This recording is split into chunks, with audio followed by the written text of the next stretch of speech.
I'm not good at this.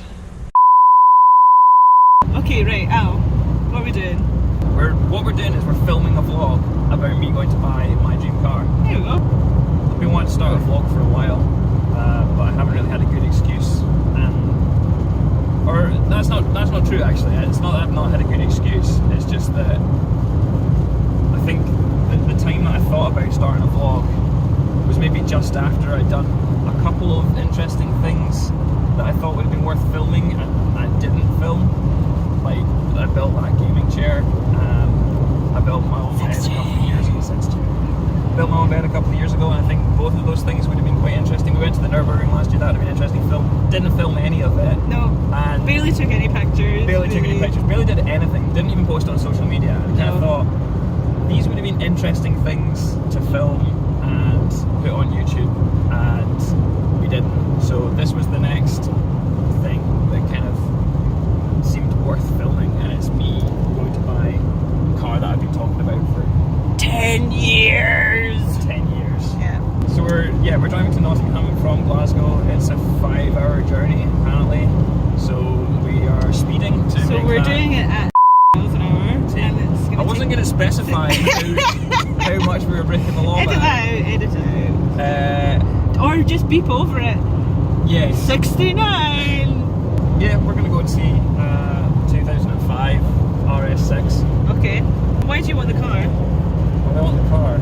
I guess my love for fast estate started when I was still in school. We started mountain biking, started getting into cars, and obviously estates seemed like a really practical thing. You could chuck 4 people and 4 bikes in an estate and go mountain biking. Yeah. But obviously I also was into cars and wanted to get something fast, so the obvious thing is to smoosh those two together. I read a review on topgear.com, I think. I can't remember any of the rest of the review, but the one line that stuck out to me and kind of cemented what was that by then a kind of growing love for fast estates was, unless you're a spotter, you won't notice the RS6 until it does a subsonic flyby with the wardrobe hanging out the boot. And for me, that one line summed up everything that's good about fast estates. You don't know that it's got 450 horsepower. You don't know that it's got a twin turbo V8.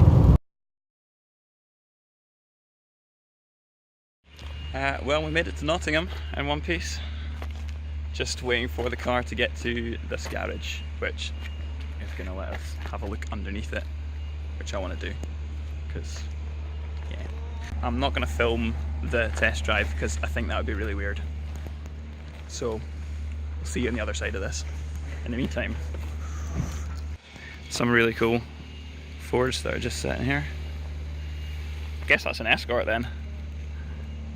I thought it was a Fiesta because I know nothing about Fords, but I know that's a Capri.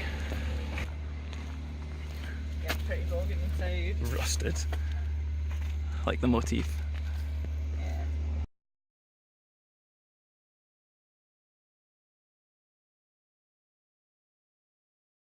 It's a couple of months since we went down to Nottingham and bought the car, and this is it. It's a 2005 C5 generation RS6 Avant. That means estate in Audi language.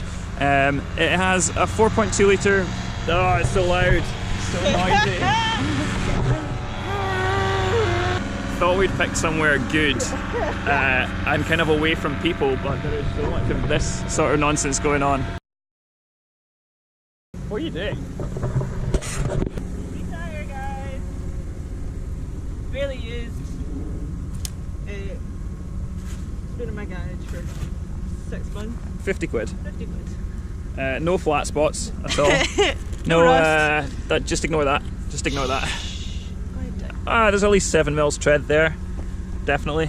Alright, it is about 2 months after our trip to Nottingham, and this is me finally getting around to filming the car itself. This is my 2005 RS6 Avant, or Estate, if you don't like Audi chat. It is very dirty. It's very dirty because I have not cleaned it since I got it back, but it still looks pretty shiny. I love this paint job. Grey is definitely the best colour for pretty much any car. These are the stock alloys and they're painted, but I need to get rid of them because they've been repaired. The car's done 124,000 miles, which is about the lowest mileage car I've ever bought. So it's a high mileage car, but it's low mileage for me. It has a 4.2 litre V8 twin turbo, which gives it 450 horsepower and a 0 to 60 time of 4.5 seconds, which for a 13-year-old estate is pretty damn rapid. And it's good fun to drive. It's got the stock Audi DRC suspension. That's the trick, you know, good ride quality but still pliant, which is absolutely crazy because these things break and they cost like £2,000 to replace. So almost every RS6 has it replaced with coilovers. So the fact that it's still got it is mental, but I'm definitely going to replace it with coilovers. This is how it looks at the moment. It's pretty much stock, but I've got a lot of plans for it. I think the only thing that isn't stock really is this exhaust system, which I believe is a Miltech something. I don't know what Miltech it is, but it sounds pretty damn good. So yeah, I've definitely got plans for it, but I think we'll save that for another video.